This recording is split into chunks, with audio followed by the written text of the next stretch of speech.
masyarakat itu untuk mengetahui siapa sih sebenarnya pembunuhnya gitu, karena sangat susah diungkap.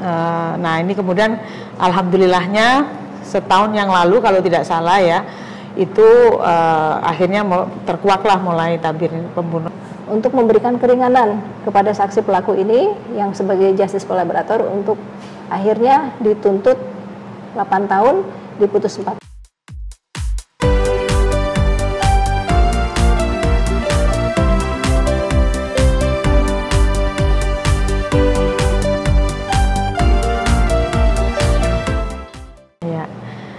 Selamat siang Bu Indah. Siang Bu Susi. Bagaimana kabarnya? Alhamdulillah baik. Iya, ini perjumpaan kita yang pertama ya Bu ya. Tapi semoga nggak terakhir Bu. Oke. Insya Allah. Iya. Siang ini kita mau bahas ini Bu terkait dengan kasus Danu yang beberapa waktu lalu bersidang di PN Subang ini, Kota Nanas ya Bu ya, Subang ini ya. Semoga nanas tapi tidak panas ya Bu. Ya, kami punya program Bu di LPSK, program YouTube kami. Sebenarnya ini untuk media kami menyampaikan banyak informasi berkaitan dengan apa sih perlindungan saksi dan korban, terus bagaimana sih pola perlindungan saksi dan korban, terus bagaimana juga kaitannya dengan aparat penegak hukum ketika bekerja sama dengan LPSK dalam rangka memberikan perlindungan terhadap saksi dan korban maupun bantuan gitu Bu. Jadi ini reguler kami lakukan dan nanti akan berubah narasumbernya bisa berganti-ganti Bu berkaitan dengan topik-topik yang akan disampaikan di YouTube channel ini gitu. Nah, yang kali ini kami akan membahas berkaitan dengan justice kolaborator di kasus pembunuhan di Subang, yang ini sebenarnya sudah 2 atau 3 tahun yang lalu sangat ramai dibicarakan dan sepertinya hampir putus asa ya atau hopeless ya kami masyarakat itu untuk mengetahui siapa sih sebenarnya pembunuhnya gitu, karena sangat susah diungkap. Nah ini kemudian alhamdulillahnya setahun yang lalu kalau tidak salah ya, itu akhirnya terkuaklah mulai tabir pembunuhan ini siapa. Pembunuhan ibu dan anak ya di dalam mobil ya, ditemukan mayat di dalam mobil. Nah ini kebetulan juga PN Subang yang menyidangkan dan kemudian memutuskan pada tanggal 29 Juli 2024. Tuntutannya jaksa adalah 8 tahun, tapi kemudian divonis 4 tahun ya, dan ada terdakwa lainnya ternyata yang itu divonis seumur hidup ya, tuntutannya seumur hidup, tapi vonisnya 20 tahun. Nah, Lembaga Perlindungan Saksi dan Korban pertama kali berkasus di Subang ini Bu berkaitan dengan kasus pembunuhan ini, dan kami sangat mengapresiasi dengan kinerja dan kerjasama yang diberikan oleh Pengadilan Negeri Subang dan termasuk juga Kejaksaan Tinggi Jawa Barat dan Kejaksaan Negeri Bandung dan serta Kejaksaan Negeri Subang dalam putusannya. Saat ini kita bersama Ketua Majelis Hakim, Ketua Pengadilan Negeri Subang membahas tentang penghargaan terhadap justice kolaborator dalam penegakan hukum. Bagaimana Bu sebenarnya ya, mungkin bisa diceritakan ya pengalaman ya ini, karena ini hal yang pertama gitu ya di PN Subang, atau mungkin sudah ada sebelumnya begitu, bagaimana Bu? Kalau di PN Subang sendiri untuk kerjasama dengan LPSK memang itu baru yang pertama kali juga. Menurut informasi yang kami terima memang sebelumnya belum pernah ada, dan ini baru pertama kali. Dan memang kalau seperti yang Bu Susi tadi ceritakan, dilihat kasusnya itu kan sempat viral ya, karena ibu dan anak ditemukan sudah dalam keadaan menjadi jenazah di mobil Alphard kalau nggak salah, dan itu lama sekali. Sampai 2 tahun lebih belum ditemukan siapa pelakunya, dan mulai terungkap dan terbuka ceritanya itu ketika muncul MR ini sebagai justice kolaborator, dan di persidangan pun ini yang memegang waktu itu Ketua Majelis Hakimnya Ketua Pengadilan Negeri Subang sebelum saya yang sekarang sudah mutasi, Dan kebetulan majelis hakimnya masih ada di sini, salah satunya menyampaikan kepada saya bahwa dengan status dia sebagai justice kolaborator itu, saksi pelaku ini menjadi terbuka dan lebih berani untuk mengungkapkan apa yang memang terjadi, sehingga majelis hakim ketika bertanya dan menggali fakta yang terjadi lebih mudah gitu.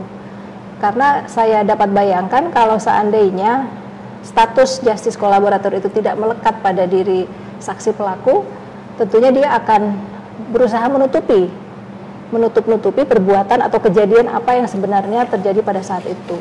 Jadi menurut saya itu rekomendasi dari LPSK ya, untuk justice kolaborator itu sangat-sangat membantu jalannya persidangan dan membantu penegak hukum untuk mengungkap kejadian apa yang sebenarnya terjadi. Seperti itu. Itu kira-kira ada kesulitan nggak Bu ya ketika menyidangkan dan sebagainya itu? Apakah ini kan hal baru ya, setelah kasus ini kan 2 atau 3 tahun ya berjalan terus baru terungkap gitu ya, pasti ada kesulitan-kesulitan yang didapat ketika bersidang, baik itu kemudian berkaitan dengan pembuktian, berkaitan dengan kesaksian dan sebagainya ya, terus kemudian mungkin petunjuk-petunjuk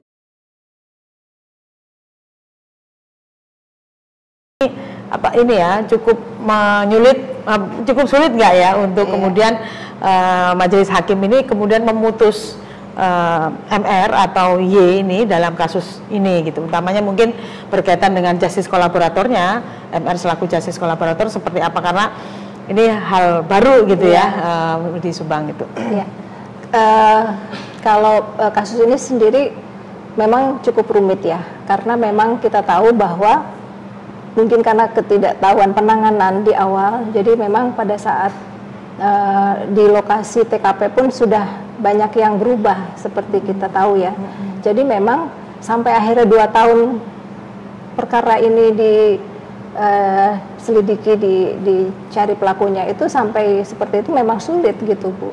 Jadi keberadaan justice kolaborator ini memang justru yang akhirnya membuka dan menguak terungkapnya kasus ini secara sungguh-sungguh, secara benar gitu. Iya. Jadi ini ya nggak mudah ya Bu ya menyidangkan untuk kasus yang agak lama ini. Nah tadi Ibu sebutkan berkaitan dengan rasa aman dan sebagainya. Ini kalau majelis hakim sendiri atau Ibu sebagai Ketua Pengadilan Negeri Subang ini menilai bahwa seorang saksi, seorang korban atau seorang justice kolaborator ini merasa aman ketika menyampaikan keterangannya mengungkap kejahatan ini dari mana Bu ya? Mungkin ya karena kalau kami LPSK pasti tahu oh ya ini sudah aman, tapi berdasarkan perspektif kami, berdasarkan standar kami. Tapi bagaimana majelis hakim ketika menyidangkan tuh firm bahwa yang bersangkutan ini aman dan memang mengungkap yang sejujurnya gitu. Kalau sekarang aman itu kalau sudah dijamin sama LPSK tentunya kami yakin itu aman ya.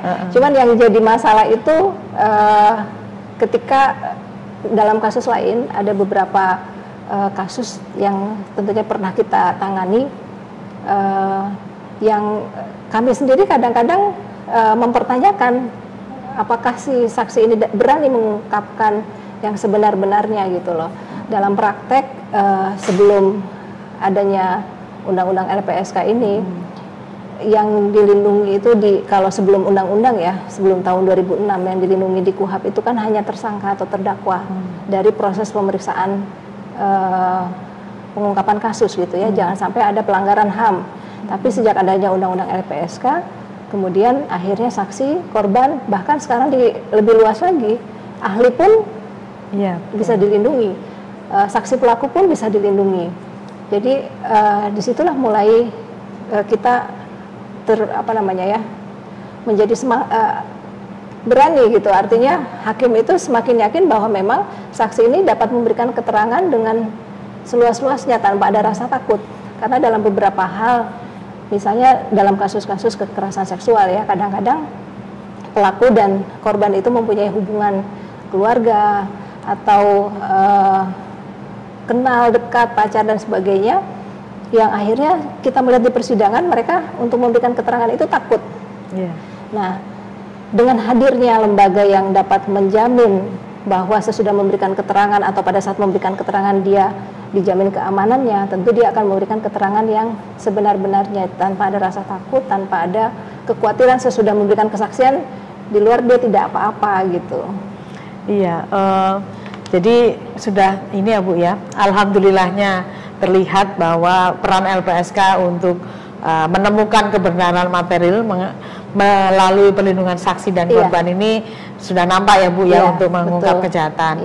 Nah, saya kembali lagi ke justice kolaborator berkaitan dengan kasus MR ya Bu ya, bahwa LPSK itu punya kewenangan untuk memberikan rekomendasi seperti yang Ibu sampaikan tadi ya, rekomendasi bahwa seseorang ini bisa menjadi justice kolaborator dan bisa berhak mendapatkan penjatuhan pengurangan hukuman, terus kemudian ada penghargaan atau dan kemudian ada perlakuan khusus. Nah, berkaitan dengan hal tersebut ya Bu ya,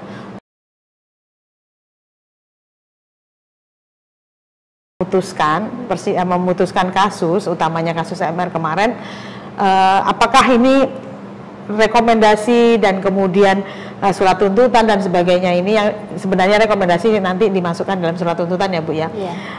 Apakah mekanisme yang seperti ini mudah dipahami untuk kemudian diterapkan oleh para majelis hakim dalam memutuskan kasus yang berkaitan dengan justice kolaborator Bu?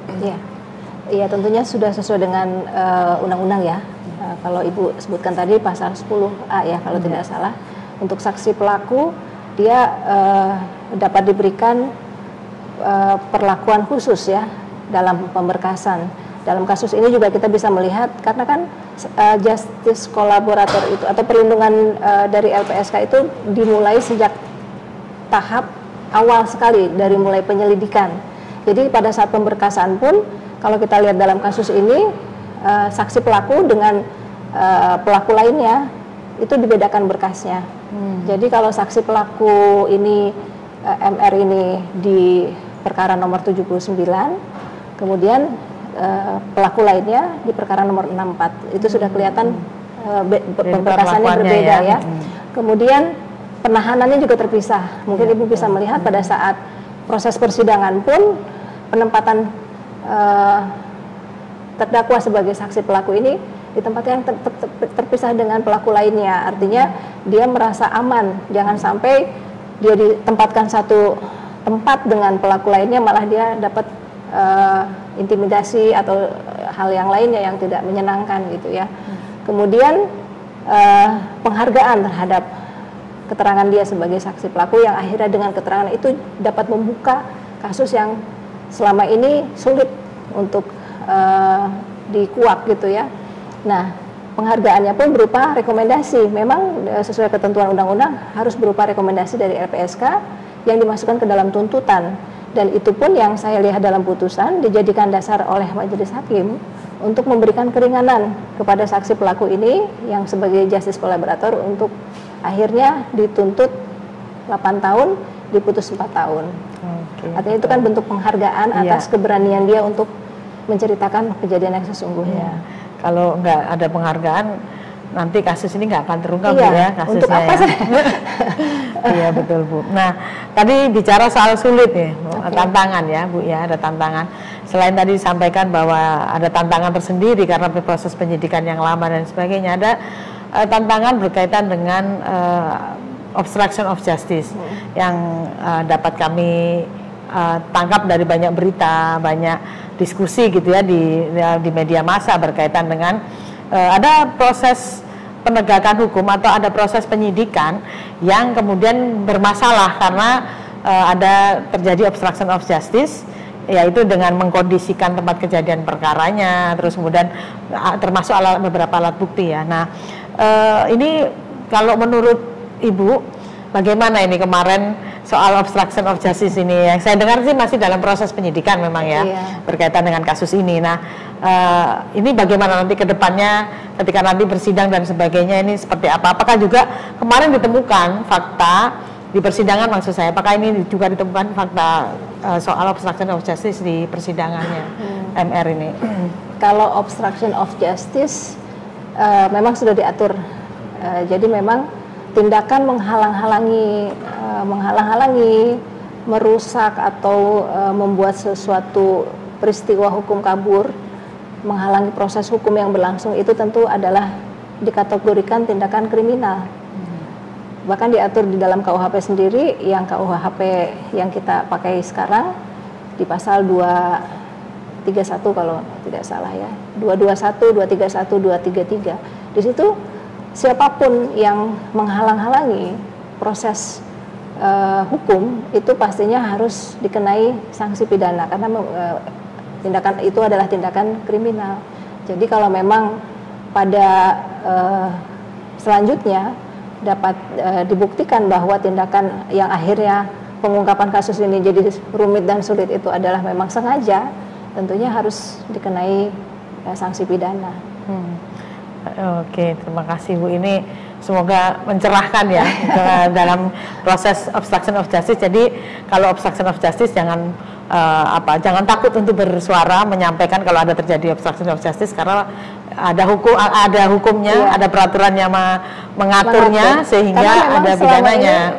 Jarang dipakai itu. Nah, ya Bu, tapi ya. Ada diatur, dan itu memang kalau memang seandainya dapat dibuktikan ya memang harus dipidana. Okay.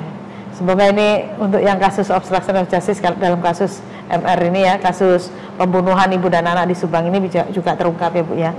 Nah, ini yang terakhir Bu, Bapak Ibu di sini kan sudah bekerja sama dengan LPSK.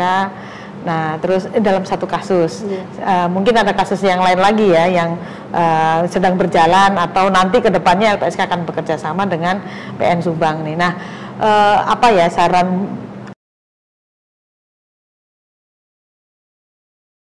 kolaborasi yang dilakukan oleh LPSK untuk memberikan perlindungan kepada saksi dan korban dalam kaitannya kerjasama dengan utamanya ya untuk memberikan perlindungan kepada saksi pelaku Bu, kaitannya kerjasama dengan aparat penegak hukum, baik dengan pengadilan, baik dengan kejaksaan maupun dengan kepolisian setempat gitu. Kalau saran gimana? Kalau saya sih merasa sangat terbantu ya dengan LPSK. Tapi kadang-kadang saran perbaikan Bu. Okay. Cuma kadang-kadang seperti ini Bu. Mungkin kadang-kadang ya saya dalam bersidang kadang-kadang melihat saksi korban atau saksi pelaku tuh kadang-kadang saya terbersit kenapa tidak ada yang mendampingi, kenapa tidak ada yang melindungi? Karena memang untuk memohon perlindungan dari LPSK itu kan memang dari inisiatif yang bersangkutan, atau bisa juga memang dari pejabat yang berwenang gitu ya, mungkin dari penyidik atau dari penuntut umum. Cuman kan kalau di pengadilan itu sudah di ujungnya ya, kadang-kadang di ujungnya kita kok belum ada, mungkin karena memang LPSK itu di pusat atau mungkin di semua daerah? Kalau di daerah sudah ada 2 Bu yang berdiri, nanti ada 3 lagi yang menyusul, ada di Sumatera Utara sama di Yogyakarta. Sumatera Utara ini di Medan Bu, jadi kalau di Jawa Barat nih sebenarnya karena dekat dengan Jakarta, kami sih masih operasionalnya atau perlindungannya itu memang masih dengan yang di pusat gitu. Iya, karena kami dari pengadilan merasa memang kehadiran LPSK ini sangat membantu proses beracara atau pembuktian di persidangan. Ya harapan saya sih mungkin ya, harapan saya kan banyak sekali kasus yang memang diperlukan pendampingan ya, LPSK bisa lebih banyak turun gitu. Siap Bu. Ya. Atau mungkin kalau di daerah-daerah mungkin selama ini ya ada P2 TP2 P2TP2A untuk PTD nah mungkin bisa lebih dimaksimalkan gitu perannya, karena memang kadang-kadang kita di persidangan ketika ada korban dalam kasus-kasus kekerasan seksual atau KDRT atau apa yang tidak didampingi, kami tuh merasa gemas gitu loh Bu, maksudnya mana gitu. Jadi mungkin itu juga, atau mungkin lebih banyak sosialisasi atau komunikasi dengan APH yang lainnya agar keadilan ke masyarakat itu lebih dekat rasanya seperti itu. Kalau berkaitan dengan saksi pelaku nih Bu ya, apa saran Ibu ya berkaitan dengan kolaborasi yang sudah pernah kita jalin atau kedepannya perbaikan untuk LPSK seperti apa gitu? Kalau saya lihat sudah cukup baik sih Ibu. Terima kasih loh Bu kalau begitu. Ya, ya. Oke, jadi ini Bu itu akhir dari diskusi kita siang ini Bu. Ya, kami sangat berterima kasih dan mengapresiasi semua kerjasama dan semua yang sudah dilakukan oleh Majelis Hakim berkaitan dengan kasus yang kemarin kami dampingi.